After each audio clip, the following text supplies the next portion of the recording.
Welcome, everyone. Thank you so much for coming to this session. I always thank people for getting me out of Chicago.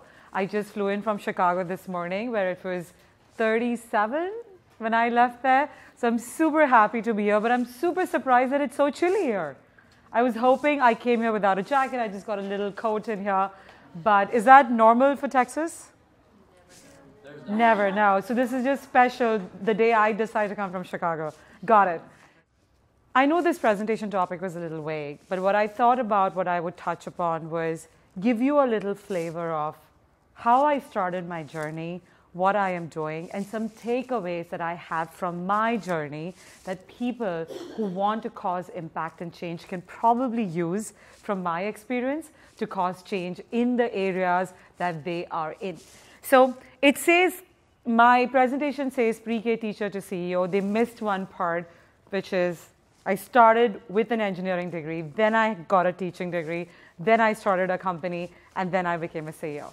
So before I start with everything, let's watch a little video because that video ties into everything that I'm going to talk about today. So it's a 2-minute video. Bear with me. I'm going to play almost the whole thing.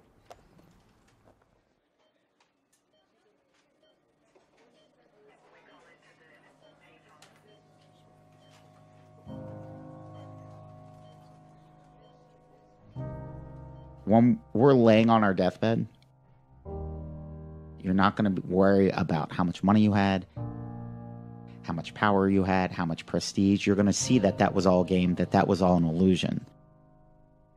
The only thing that's going to matter is the impact you had on other people's lives. We are all on a separate journey. But the beautiful thing about our life here on this earth is at my funeral, they ain't going to talk about my success. They're going to talk about who Nick was and how Nick lived and how Nick loved and encouraged.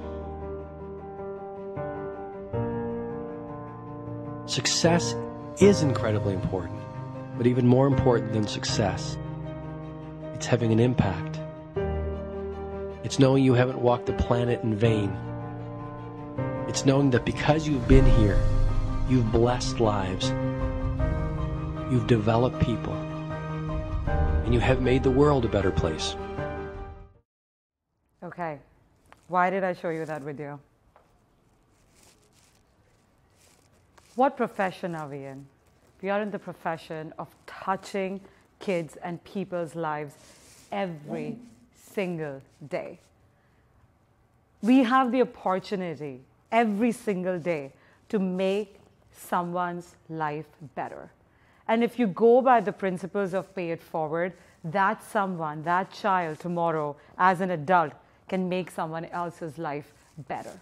We all have that thought, and that's why all of us got into this profession. But somewhere along the line, we get consumed by our job, our KPIs, our what we have to do, the board, the principal, so many different things. But it's always important to keep centering yourself to why we got into this profession and the impact that we want to make. There are some rules that I have lived my life by, and I call them Gyanisms. Now, what are Gyanisms? In the Indian language, that's where I'm from, if you haven't already guessed it. In the Indian language, Gyan means knowledge. So these are some knowledges. I'm probably younger than many of you, so I'm sure you have a lot more experience than I have. So I'm just humbly sharing what I have learned in my many years of learning. And those 5 principles on what you can take in your everyday life, in your everyday work to impact and to disrupt. I have rebelled and lived my life for the impact that I wanted to cause. I have made a lot of people unhappy, but in that, I have made thousands of kids and people and women really, really happy. So I'm going to divide this presentation into 2 parts. I'm going to first talk about my journey a little bit, where I started, what I did, what impact we're causing right now. But I'm going to then talk about some 5 or 6 rules that we can follow. Okay, so let's get started. What does being a leader or a disruptor mean? What does that mean to you? Most of you are in leadership roles, but I added the word disruptor there. Because there's a slight difference between being a leader and being a disruptor. What do you think is that difference? How do you define disruption? What do you mean by that? Okay? According to me, it means driving. So leadership means you're a leader. So you're making your team deliver on something.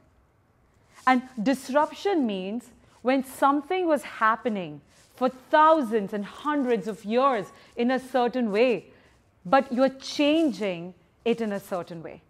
But the way you're doing it is not by yourself, but you're motivating an army of people to make that change happen. So disruption means not to be okay with the status quo. Most of you here in this room are in a position of power or leadership. And what that means is that you have the opportunity to cause a big, massive change. Let's try and understand some simple words before that. What is failure? I'm a former teacher. I'm going to call you out if you don't say it. So, the opposite of success. Okay. Anybody else? What does failure mean to you? Like if I say the word failure, the first word that comes to your mind, something comes to your mind when I say failure. Is it fear? Anyone? Okay, fear. What is coming in your mind right now? I know there's a word that you're not saying. Just loser, okay. Opportunity, okay. Shame, okay.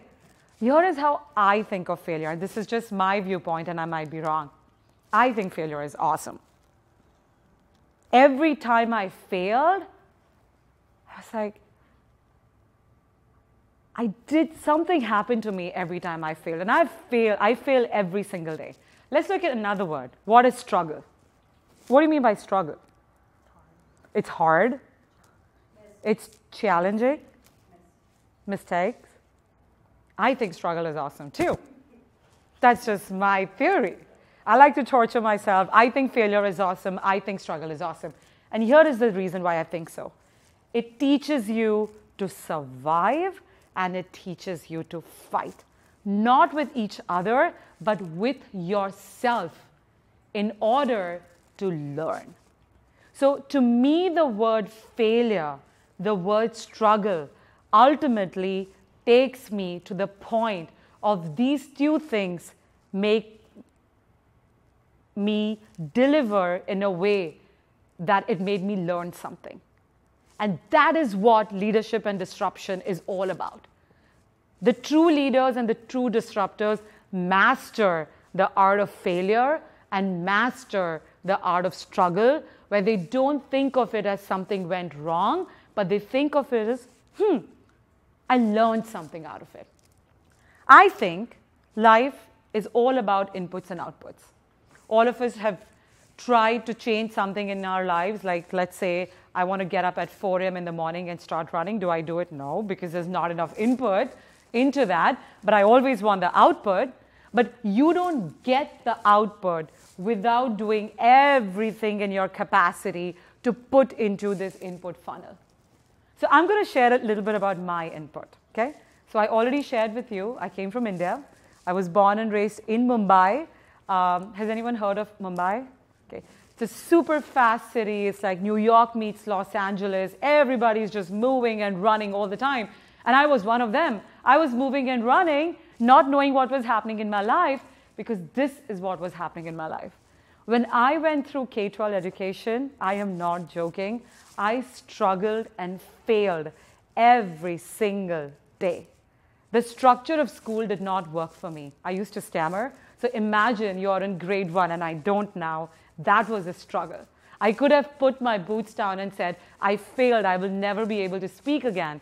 But from grade 1 to grade 8, I was in speech therapy every single day, working hard to make it happen. I didn't like school. I really didn't. I was very ADHD. So the structure of school where somebody's just continuously talking and I'm listening didn't work for me. But I enjoyed learning. I loved learning. And somewhere, school became very different from learning for me.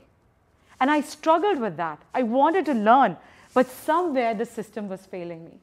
So right since a child, I struggled with this fact of, are there other kids facing the same thing that I'm facing? Are there other people that are facing the same thing that I'm facing? But then again, I was born and raised in India. So if any one of you have Indian families in your communities, in your neighborhoods, if you've ever been to a hospital, you will know two things about Indians. You got to be an engineer or you got to be a doctor. That's it. Our parents drill that into our brains since we are born. I know a lot of people like to go to Indian doctors. I know he's recording this and I'm going to be slammed on this at some point of time.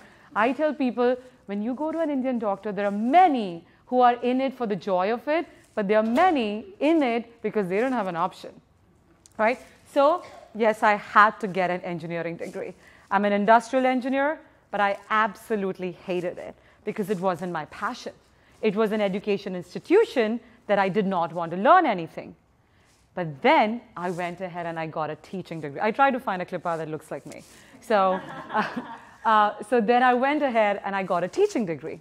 And I absolutely loved it because this was the first time I got an opportunity to be on the other side to see what it is like to be the input for an output. But then I wasn't satisfied with that. I was still in India. I was still working in India. The US was this big, amazing country that we had only heard of. So that's what got me to the US. I came here for my graduate studies. That's where I actually started this program. You can call it a company. I call it a service and a program. And when I went to Michigan, that's where I went. So if you're not Wolverine football fans, I really don't care about football. So I have nothing to do with that. You guys are probably Longhorn fans? Okay. Got it. Got it. Okay, great. So that was my journey. So I removed the first part of my journey and I focused on the second. How can my knowledge as a teacher, combined with my passion for causing change, converted into a service or a program that is impacting students so that every child enjoys that output that education is supposed to bring. So I'm going to quickly go through what I did. Here is what we did. There are schools in different parts of the country. Many of the schools are in rural, urban fringe. That means, you know, like outskirts of the urban cities, let's say of Austin, say St. Marcos and Hayes and stuff like that. And then there are urban. Many of the schools struggled with finding high quality teachers. When I was doing my master's here, I realized, and when I was teaching in the schools, I realized that there just aren't enough teachers. And then I realized in the US, there are several teachers who are stay-at-home moms who had a baby, could not go back to teaching again, and they are awesome teachers. Let's say they are in El Paso, let's say they are in Abilene, where there are not enough jobs. So what do? And I realized that a big divide between these two was the zip code. So our idea was, how do we take a school and give the best quality teachers to the schools to teach online live, and in the process, not be a staffing service, but be instructional partners for the school, right? We did tier 1, we did tier 2, but here was the impact. Currently, we have 679 teachers in the country who work with us teaching online. They could be in any part of the country, any rural part, but they have a job.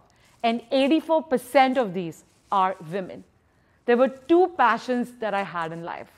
One was impacting students and making learning fun for them because it was never fun for me.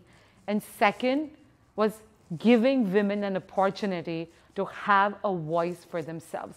Even if they are stay-at-home moms, there is some valuable work that they are able to do, to provide, to give back, and to feel valued and to be a part of something.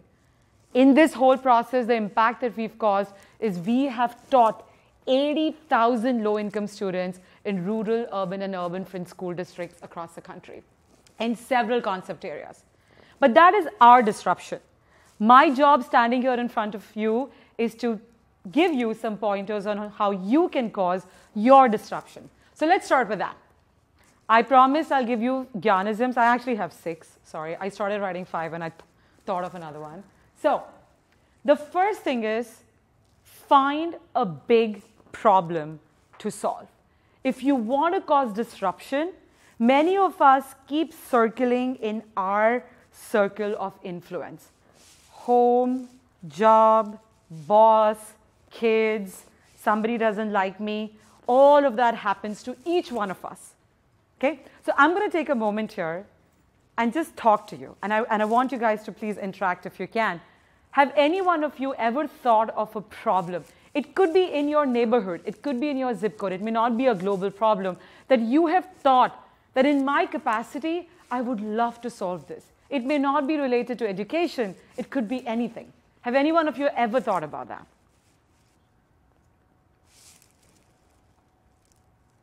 Okay. Traffic. Okay. Okay. Fair enough. It could be anything, right? Did you ever think about what can I do about this? Or did you just say, oh, this is a problem. I'm just going to be stuck in this traffic the whole day? Didn't do anything about it. Okay. Anybody else thought of something? Okay. So the first big thing is find a big problem to solve if you really want to be a thought leader. Many of us have desires to go ahead in our career, to grow in our careers. If you think of it, the most successful leaders that you can ever think of are the leaders who caused big solutions, who created big solutions for big, massive problems. So that's number one. Number two, wear noise-canceling headsets. What does that mean?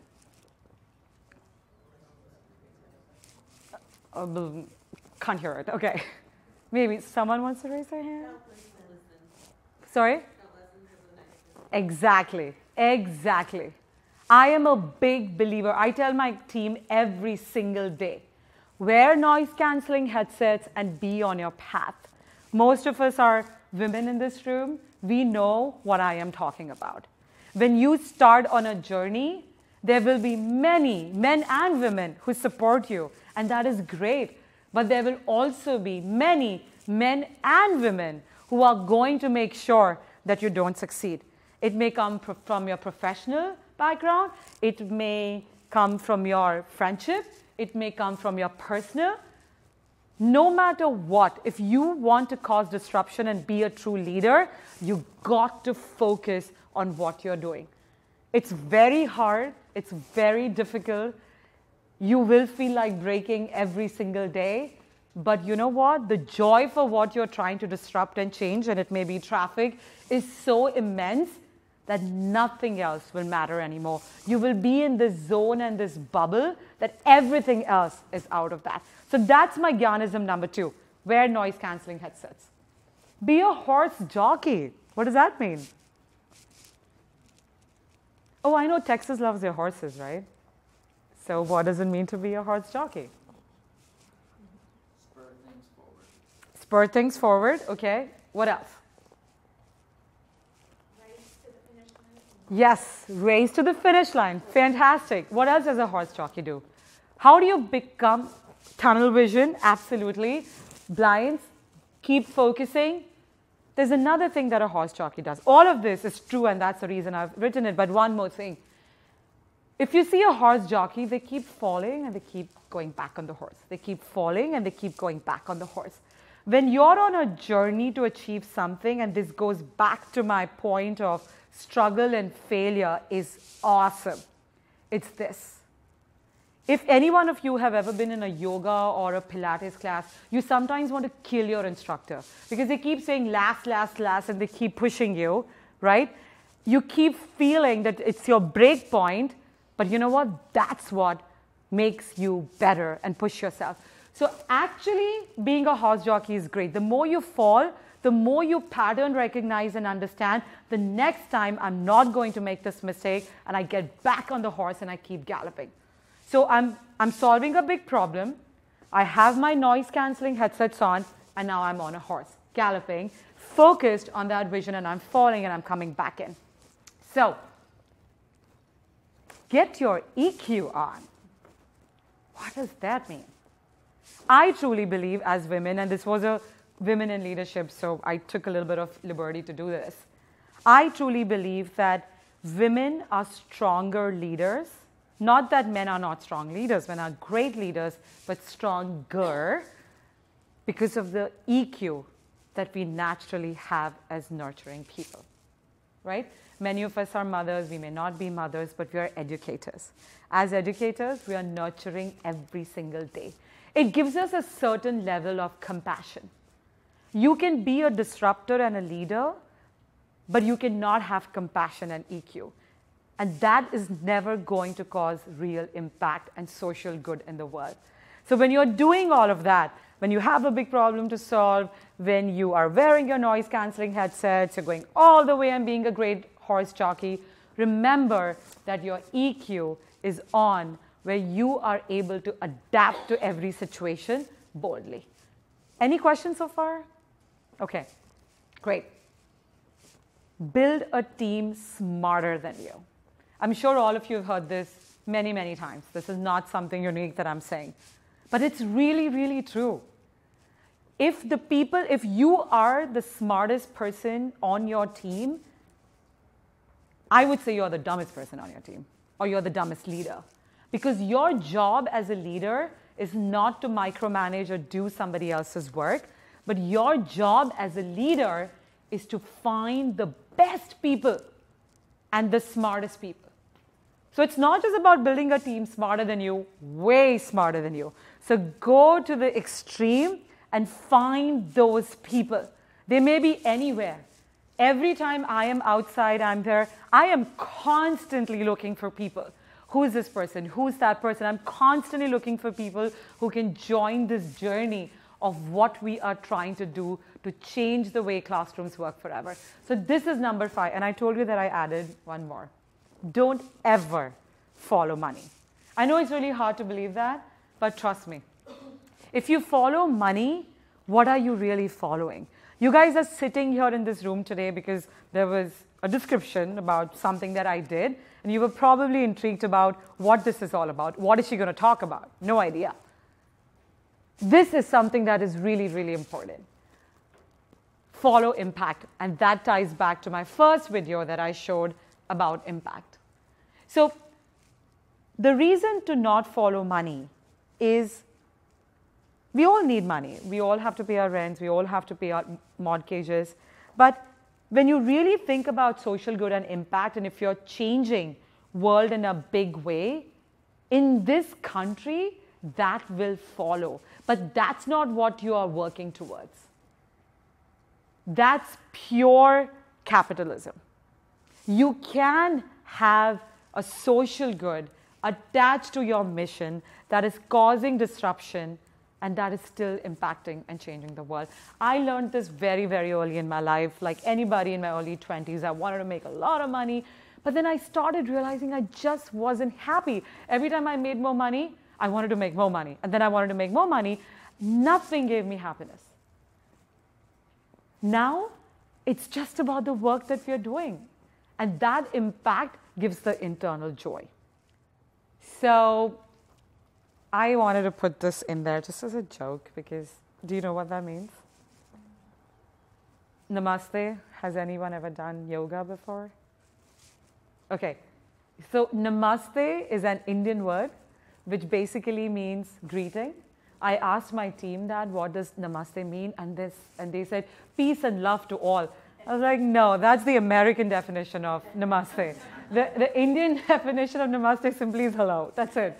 And somebody came to the US from India and just glorified this word completely. But I thought I'll just joke a little bit and have that word here.